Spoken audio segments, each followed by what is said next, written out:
To invite a new user to Knowi, navigate to your user settings in the bottom left corner, and then go to the Team tab and invite users. Enter in the user's email that you want to invite, and then specify their user access permissions. If you forget what any of these roles are, you can click the question mark and it will define what each of these users are allowed. Then you can specify if you want to enable two-factor authentication or not, and add any user-level filters. Under User Group and Share Permissions, you can add this user to specific groups,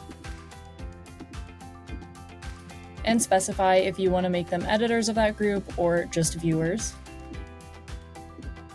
Under Limit Sharing, you can specify which groups this user is allowed to share to. If you leave it blank, it will allow sharing to all of the groups. And lastly, you can specify if you want this user to always share to a specific group as well.